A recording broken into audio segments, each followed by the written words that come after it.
সেনাপ্রধান জেনারেল ওয়াকারুজ্জামান প্রধান উপদেষ্টা অধ্যাপক ডক্টর মোহাম্মদ ইউনূসের সঙ্গে সাক্ষাৎ করেছেন। আওয়ামী লীগের ভোটের হিসাব করার কারণে অনেকের মাথা খারাপ, আওয়ামী লীগ নিয়ে ভয়, এরা আসলে তো বিপদ। এবং এটা সত্য, কেউ কেউ মনে করেন আওয়ামী লীগের জনপ্রিয়তা কিছুটা কমছে, কিন্তু ভোট খুব একটা কমে নাই, তার জনপ্রিয়তা আবার বেড়ে যেতে পারে।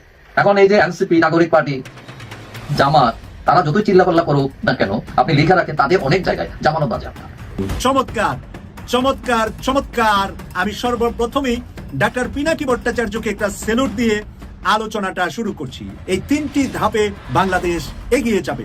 চমৎকার আইডিয়া উনি দিয়েছেন। বাংলাদেশের টাইগারের দিকে আর তাকানো যাবে না।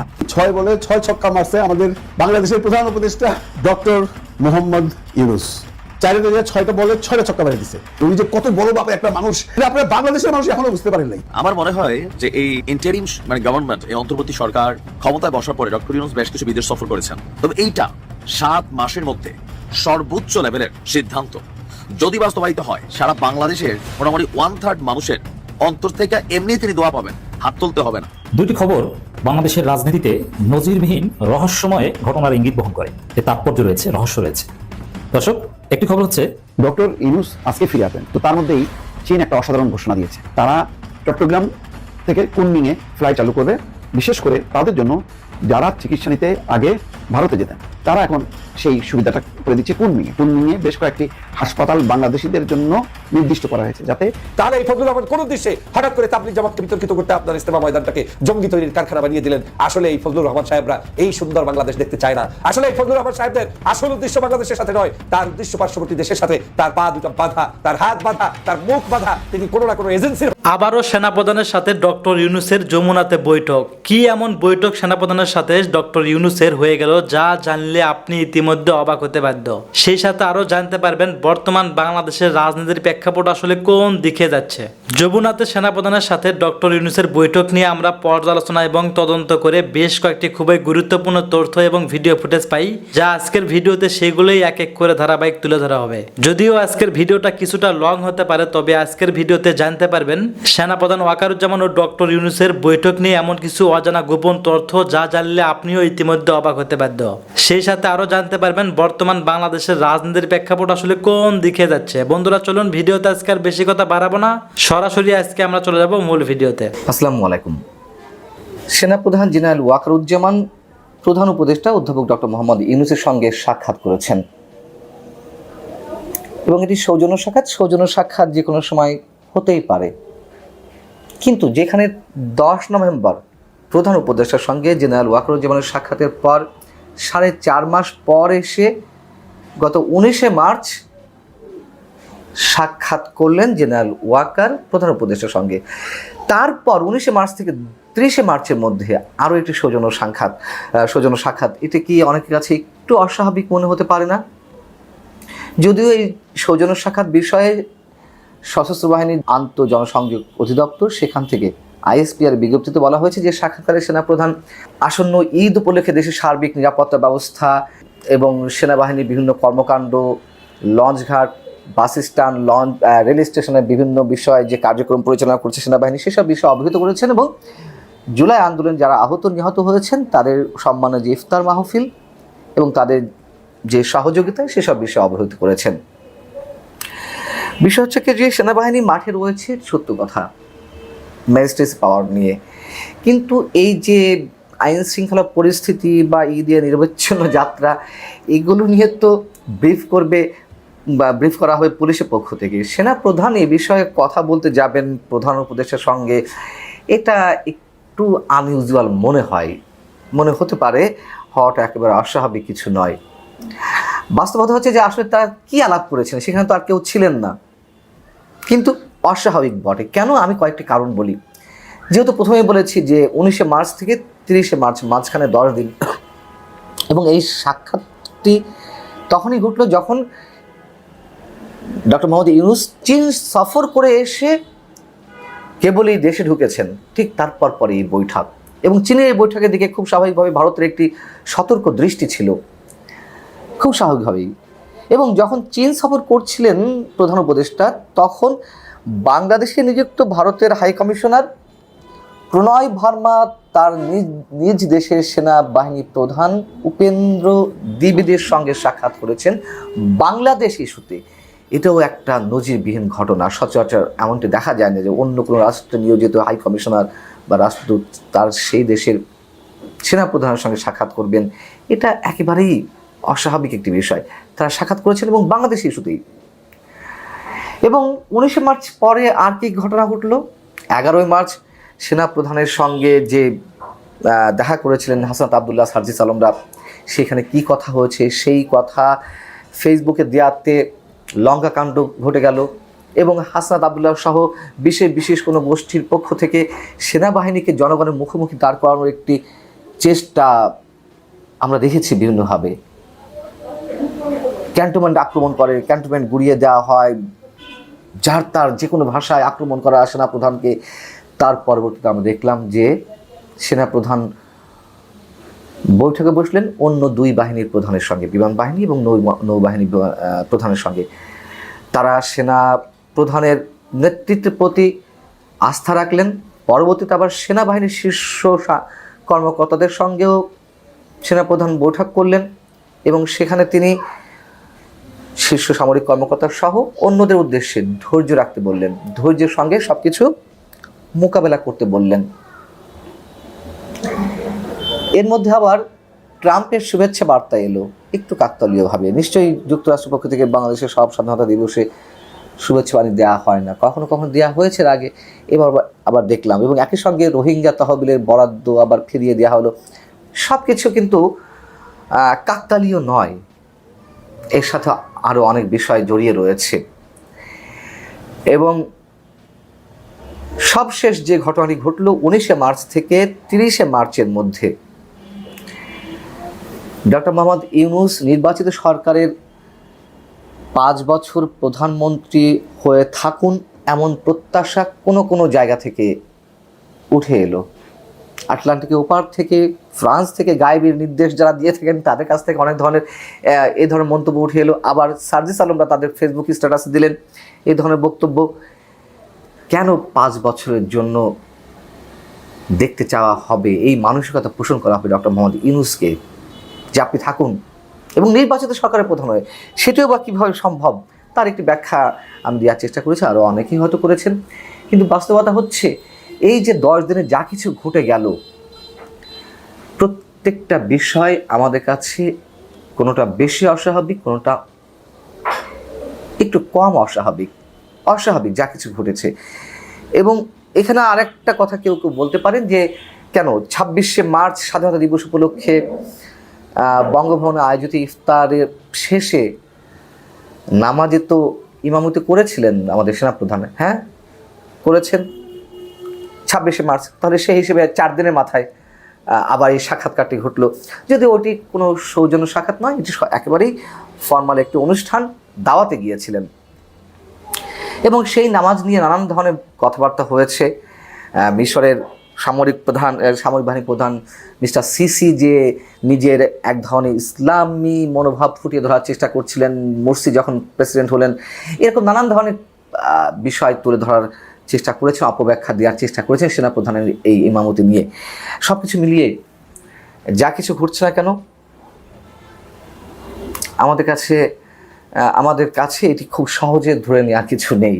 হতে পারে সৌজন্য সাক্ষাৎ, আমি আবারও বলছি না হওয়ার সম্ভাবনাটাই বেশি। বিশেষ তাহলে কোন বার্তাটি সেনাবাহিনী প্রধান উপদেষ্টাকে পৌঁছে দিতে গিয়েছিলেন এবং যখন কিনা তিনি চীনের মতো রাষ্ট্র সফর করে বাংলাদেশে ফিরলেন, যেই চীনকে কেন্দ্র করে নানান ধরনের ভৌগোলিক সমীকরণ দাঁড় করানোর চেষ্টা হচ্ছে ভারত এবং যুক্তরাষ্ট্রের পক্ষ থেকে।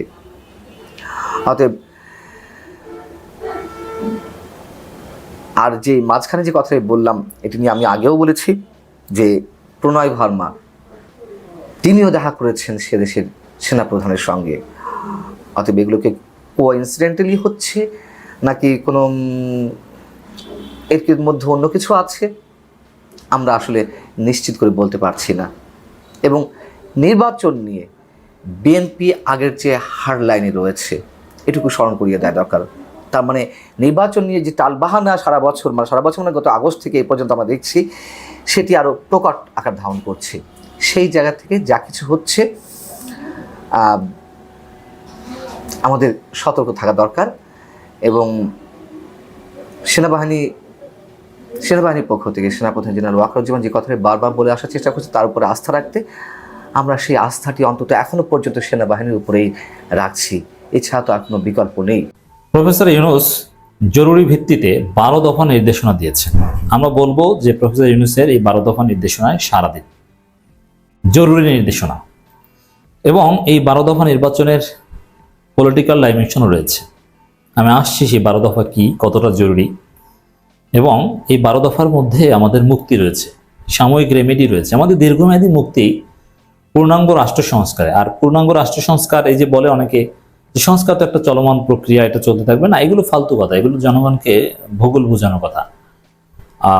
সংস্কার কোনো চলমান প্রক্রিয়া নয়। আর চলমান প্রক্রিয়া যে সংস্কার, ওই সংস্কার নিয়ে বাংলাদেশে এখন আলাপ হচ্ছে না। বাংলাদেশে আলাপ হচ্ছে 11টা সংস্কার কমিশনের তৈরিকৃত সুপারিশমালা বাস্তবায়নের সংস্কার নিয়ে। আপনার দুনিয়ার সব কিছু সংস্কার নিয়ে, টয়লেট সংস্কার, অমুক সংস্কার, তমুক সংস্কার, এগুলো নিয়ে আলোচনা হচ্ছে না। সুনির্দিষ্ট 11টা সংস্কার কমিশন নিয়ে আলাপ হচ্ছে। অতএব চলমান প্রক্রিয়া এগুলো তো আপনার কাছে কেউ শুনতে চায়নি। তো দর্শক, ওই সংস্কার হলে তখন আমাদের দীর্ঘমেয়াদে মুক্তি মিলবে। বাংলাদেশ একটা সুখী, সমৃদ্ধ, দুর্নীতিমুক্ত, ক্ষুধা দারিদ্র্যমুক্ত, উন্নত বাংলাদেশ হবে, সোনার বাংলাদেশ হবে, স্বপ্নের বাংলাদেশ হবে। কিন্তু ফর দি টাইম বিং সংস্কারের আগে তো আমাদের স্বস্তি দরকার। সেই সংস্কারের আগে আমাদের কিছুটা স্বস্তি দিতে পারবে প্রফেসর ইউনূসের এই জরুরি 12 দফা নির্দেশনা। এই 12 দফা নির্দেশনা এটা মূলত ডিসিদের উদ্দেশ্যে। আর ডিসিরা যদি এই 12 দফা আমল করেন, তাহলে সমগ্র জনগণ যেসব জায়গায় যায়, যেমন জনগণ কিন্তু সাধারণত সচিবালয়ে যাওয়া লাগে না, সচিবালয় এটা সরকারের কাজ, আর জনগণ সেবা নিতে যায় ডিসি অফিসে, ইউএনও অফিসে, জেলা পরিষদে। তো ডিসিরা যদি এই 12 দফা আমল করে, তাহলে জনগণ ডিসি অফিস থেকে নির্বিঘ্নে সেবা পাবে, ইউএনও অফিস থেকে নির্বিঘ্নে সেবা পাবে, এসিল্যান্ড অফিস থেকে নির্বিঘ্নে সেবা পাবে, এবং ঘুষ ছাড়া, দুর্নীতি ছাড়া মানুষ সেবা পাবে।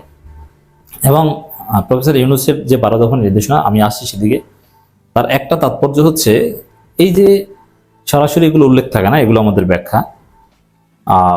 সবাই মানে বিএনপি প্রশাসনের উপর এখন খবরদারি করছে, কারণ তাদের সামাজিক পাওয়ার বেশি, তারা চাঁদাবাজ, তারা সন্ত্রাস। ডিসি, ইউএনও এদেরকে হুমকি দিয়ে তারা এই করে সেই করে, বরং কোনো অবৈধ বালুর ব্যবসা কোনো ইউএনও বন্ধ করে দিলে সেই ইউএনওকে মারতে যায়, ধরে আনতে যায় বিএনপি। পাবনার সুজানগরে আপনারা দেখেছেন না, এরকম করে। এখন ডক্টর ইউনূসের এই 12 দফার একটা তাৎপর্য হচ্ছে যে ওই সামাজিক মাস্তানরা কি বলছে এগুলো শোনা যাবে না, আইন অনুযায়ী দায়িত্ব পালন করতে হবে।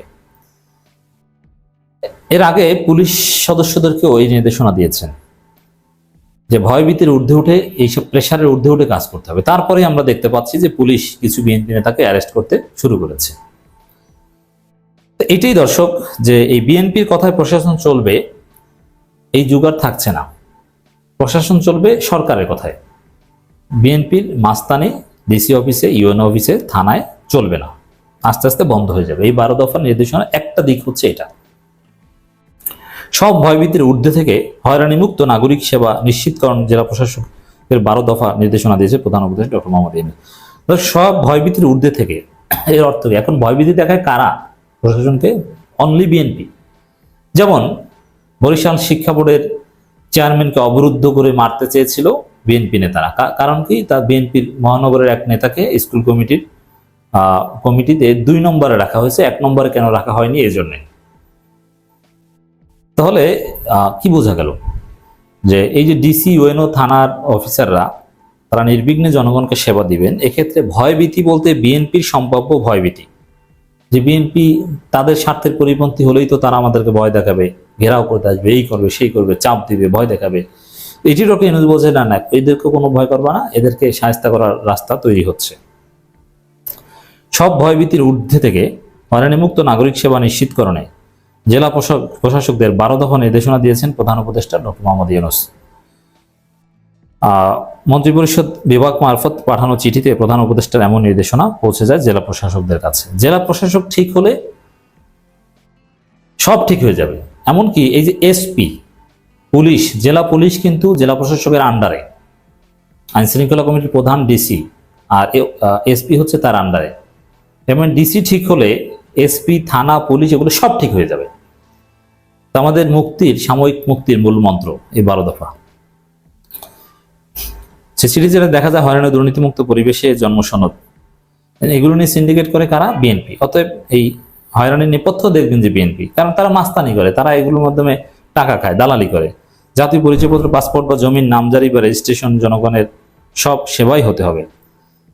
এর মানে এই নামজারি বা এগুলো তো এসিল্যান্ড অফিস করে, তা ডিসি অফিসকে নির্দেশনা দিয়ে এসিল্যান্ডকেও এই নির্দেশনা মধ্যে রাখা হয়েছে। এক্ষেত্রে জেলা প্রশাসকের কাজ করতে হবে সব ভয়ভীতির ঊর্ধ্বে থেকে, সরকারের সব ধরনের স্তুতি বাক্য পরিহার করে মন দিতে হবে ঠিকঠাক দায়িত্ব পালনে। মানে ওই পাম দেয়া সরকারকে প্রশংসা ভাসানোর দরকার নাই, বরং কাজ করেন।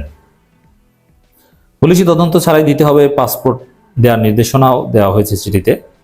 এর মানে এই সংস্কার কিন্তু শুরু হয়েছে। এই যে একটা সংস্কার বাস্তবায়ন হয়েছে যে পাসপোর্টে কোনো পুলিশ ভেরিফিকেশন লাগবে না। এছাড়া দ্রব্যমূল্য, আইনশৃঙ্খলা পরিস্থিতি সহনীয় রাখাসহ রয়েছে জমি রেজিস্ট্রেশন, জন্ম নিবন্ধন, জাতীয় পরিচয়পত্র মতো সেবার বিশেষ গুরুত্ব দেওয়ার নির্দেশনা দিয়েছে। দর্শক, এখানে দেখেন এই যে আইন শৃঙ্খলা পরিস্থিতি সহনীয় রাখা, এর মানে কি? এটা পুলিশ, থানা পুলিশকেও নিউট্রালাইজ করবে, কাউকে ভয় পাবে না। আসামি ধরতে গেলে, মামলা নিতে গেলে বিএনপির ভয় মামলা নেয় না, আসামি ধরে না, আমি দেখেছি। এটা পাওয়া যাবে না। এটি তো ডিসির মাধ্যমে থানা, পুলিশ, উপজেলা কাজ সব কিছুকে এর আন্ডারে রাখা হয়েছে, তারা ঠিক হয়ে যাবে। আর এই যে দ্রব্যমূল্যের কথা বলেছে, দ্রব্যমূল্য নিয়ে অলরেডি যে সফলতা এই সরকার দেখিয়েছে, রমজানে গত 15 বছরের মধ্যে সবচেয়ে ভালো অবস্থায় আছে। যে রমজানে আপনার পেঁয়াজ খেতেন 200 টাকা, সেই রমজানে এখন আপনার পেঁয়াজ খেয়েছেন 30 টাকা। যে রমজানে মরিচ খেতেন 200 টাকা কেজি, এখন সেই মরিচ 60 টাকা কেজি, কাঁচা মরিচ। তো এরকম যে খেজুর 300 টাকার কম হতো না, সেই খেজুর এখন 150 টাকায় আপনারা খেতে পারছেন, একেবারে নর্মাল খেজুর।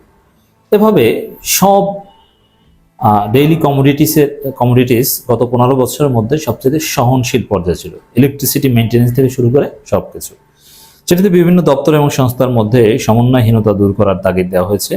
নির্দেশনা দেওয়া হয় দায়িত্ব পালনের ক্ষেত্রে কর্মকর্তাদের আইন পুরোপুরি মেনে চলার, যেখানে সব রকমের ভয়ভীতি, তদবির ও স্তুতি বাক্য পরিহারের বিশেষ জোর দেওয়া হয়। এখন তদবির করে কারা? তদবির করে বেসিক্যালি বিএনপি নেতারা, মানে তাদের কথা শোনা যাবে না।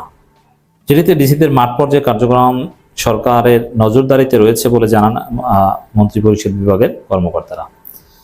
তা ডিসিরাও অনেক উল্টাপাল্টা করে, বিএনপির কথা চলে, কোনো ডিসি আবার আওয়ামী লীগের সাথে যোগসাজশ করে। কোনো সুযোগ নেই, সব সোজা হয়ে যাবে। এই জন্য ডিসিদেরকে, থানার পুলিশদেরকে, ইউনো অফিসে যারা আছে সবাইকে বলবে, এসিল্যান্ড থেকে শুরু করে সব, টোটাল একটা জেলা সব কিছু এই ডিসি অফিসের আন্ডারে, এসপি থেকে শুরু সবাই ডক্টর ইউনূসের এই জরুরি আহ্বানে সারা দিন। নইলে দেখেছেন না ডিসিদেরকে ঘাট ধরে কিভাবে বিভিন্ন জায়গা থেকে 5 আগস্টের পর বের করে দেওয়া হয়েছিল, এরকম ঘটনা ঘটতে পারে। ডক্টর ইউনূসের আহ্বানে সারা দিন। আর বিএনপির তদবিরের যুগ শেষ, অন্য রাস্তা দেখেন এখন। আসসালামু আলাইকুম রহমতুল্লাহি ওয়া বারাকাতুহু। সম্মানিত দর্শক, আজকে যে শিরোনামটি নির্ধারণ করেছি, এই শিরোনামটি অন্য একজন কানাডা প্রবাসী সাংবাদিক মিস্টার শওকত আলী সাগর, মূলত তার একটি ভিডিও দ্বারা আমি অনুপ্রাণিত হয়েছি। এই ভদ্রলোকের সঙ্গে আমার সরাসরি পরিচয় নেই। তিনি হয়তো আমাকে চিনেন, আমি হয়তো তাকে চিনি, কিন্তু আমার যতটুকু মনে পড়ে, আমি যখন একেবারে আজকের কাগজ যখন প্রতিষ্ঠিত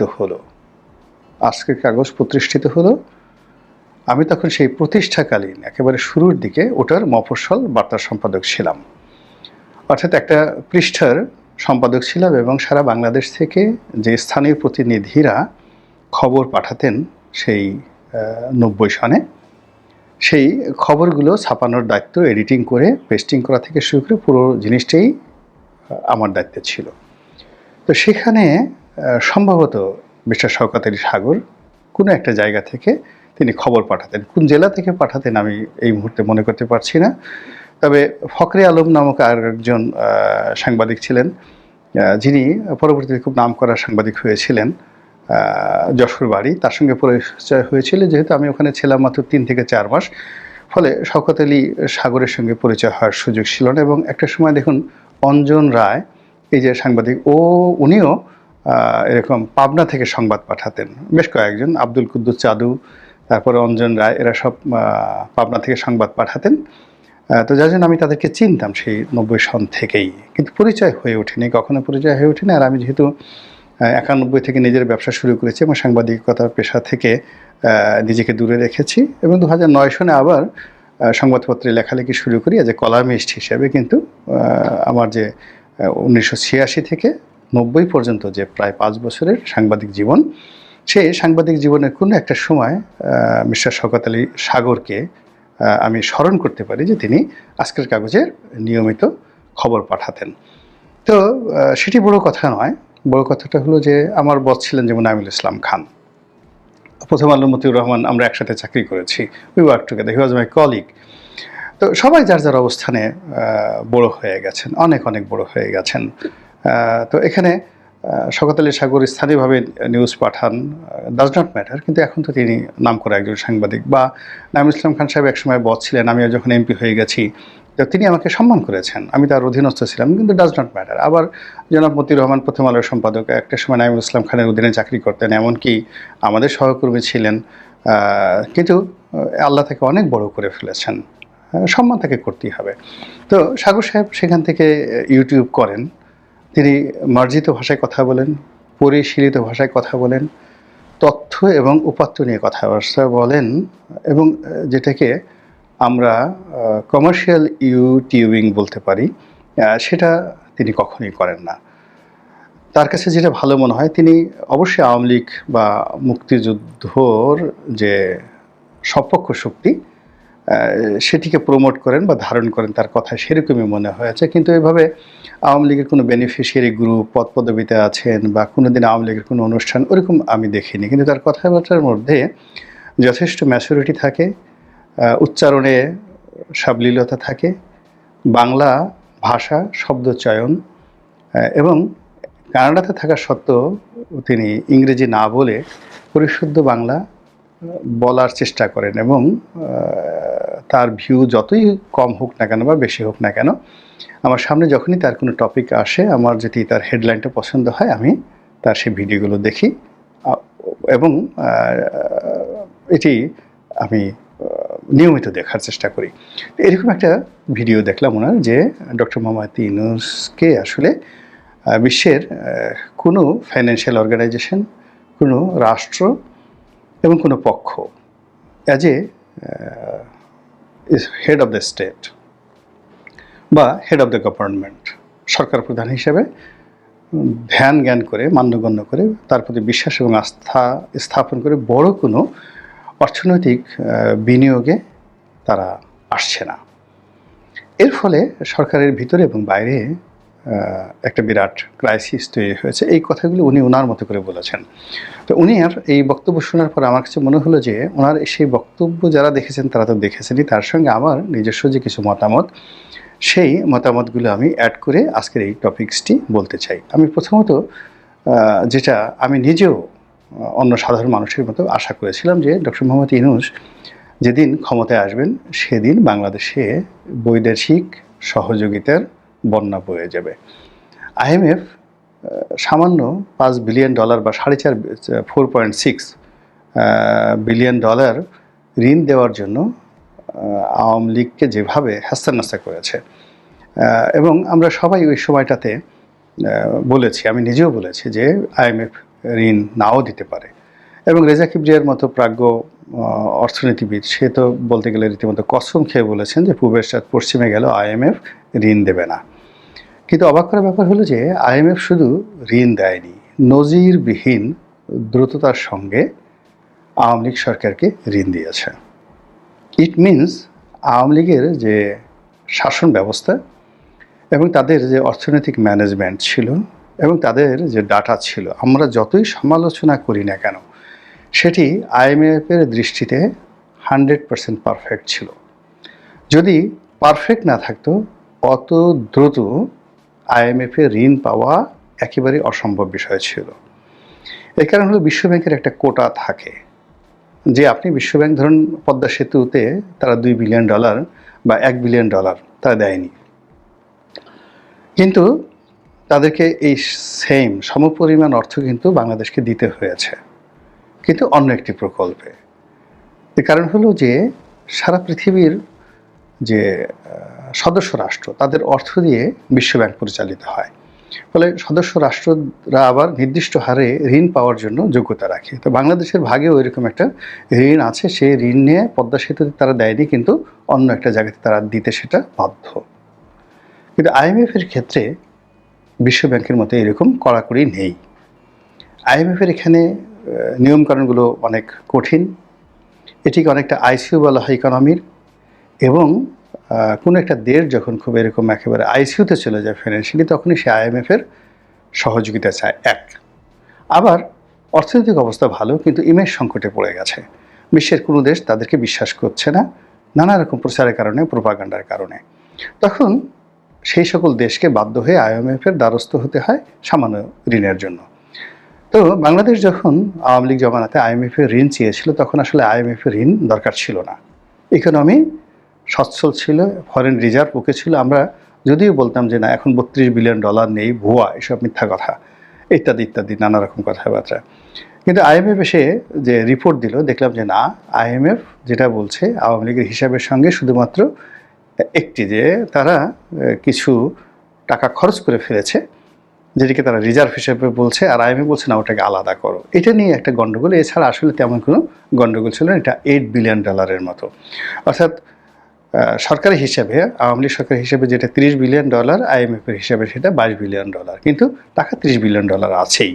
তো এনিওয়ে, আইএমএফ ওই সময়টাতে যখন ঋণ দিল বা আওয়ামী লীগ যখন চাইলো, তখন আওয়ামী লীগের মূলত আইএমএফের $4.6 বিলিয়ন দরকার ছিল না ফাইন্যান্সিয়ালি, কিন্তু ক্রমাগত আমেরিকার অপপ্রচার, ক্রমাগত পশ্চিমা দুনিয়ার অপপ্রচার, এবং আমাদের মতো লোক যারা ছিল আমরা ক্রমাগত যে অপপ্রচার করেছি, ফলে পুরো সরকারের ফাইন্যান্সিয়াল সিস্টেম একটা ইমেজ সংকটে পড়েছিল, মারাত্মক ইমেজ সংকটে পড়েছিল, এবং সেই ইমেজ সংকটের জন্য কিন্তু আইএমএফের ঋণটা দরকার ছিল। এবং আওয়ামী লীগ এটা এত সফলতার সঙ্গে এনেছে, যেটা দক্ষিণ পূর্ব এশিয়াতে দূরের কথা, এশিয়ার অন্য কোনো দেশে যারা ক্রাইসিসে পড়েছে এত সহজে আইএমএফের ঋণ কেউ পায়নি, যেটা বাংলাদেশ পেয়েছে। এবং আওয়ামী লীগের জামানাতে যে কয়টি ঋণের কিস্তি তারা পেয়েছে, কিস্তির নির্ধারিত ডেট হওয়ার আগেই তারা কিন্তু পেয়েছে। কিন্তু ডক্টর মোহাম্মদ ইউনূসের জামানাতে আমরা আইএমএফের কয়টা কিস্তি পেয়েছি? যে কিস্তি জানুয়ারি মাসে পাওয়ার কথা ছিল, সেই কিস্তি জুনে দেওয়া হবে কেন?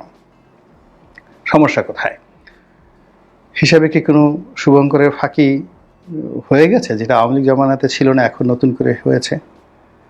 বা এমন কোনো ফাইন্যান্সিয়াল ক্রাইসিস হয়েছে, যে ফাইন্যান্সিয়াল ক্রাইসিস আমরা এখন বলতেও পারছি না, আমরা জানতেও পারছি না, বুঝতেও পারছি না, যেটা আওয়ামী লীগ জামানাতে আমরা ইজিলি জানতে পারতাম, বুঝতে পারতাম এবং বলতে পারতাম।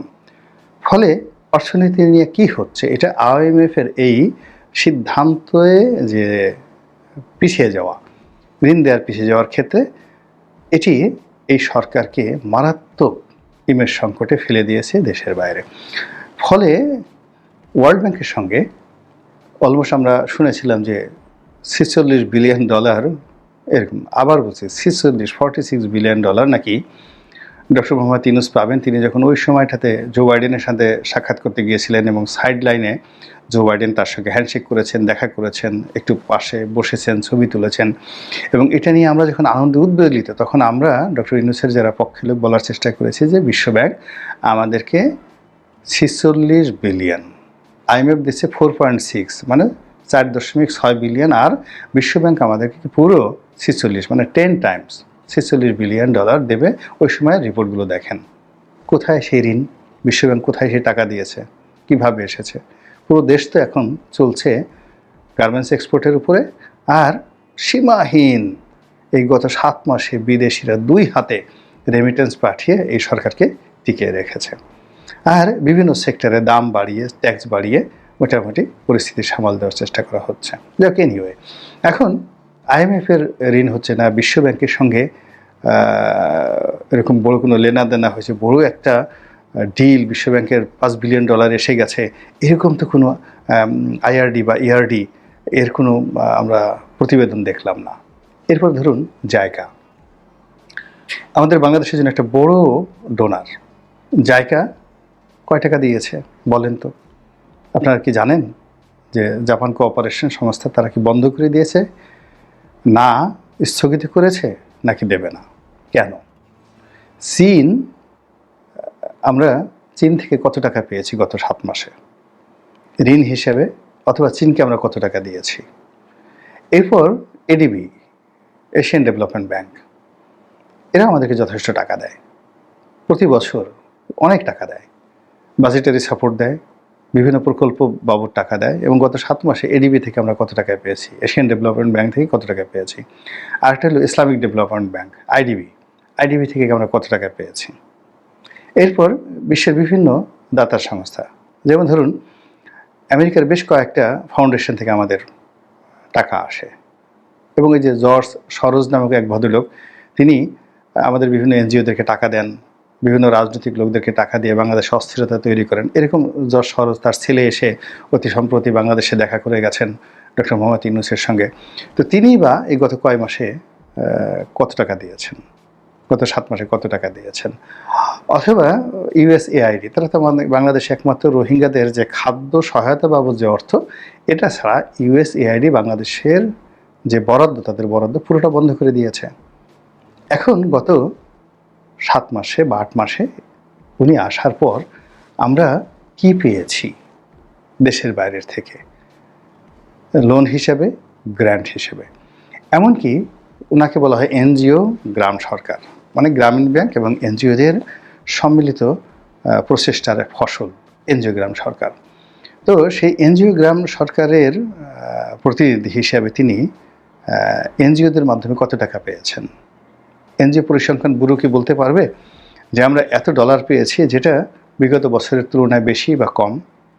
কিংবা এই যে আমাদের দেশে এত বড় একটা বন্যা হলো, বন্যা হওয়ার পর আমরা সবাই, এদেশের মানুষ খুব স্বপ্ন বিলাসী, আরে বাবা, যে ছিল আমার স্বপ্ন সারিনি তাকে ভুলিতে পারিনি, তারে ভুলিতে পারিনি, এটা গান দিয়ে তুমি প্রিয়া হবে, তুমি এসো মোর প্রিয়া হবে।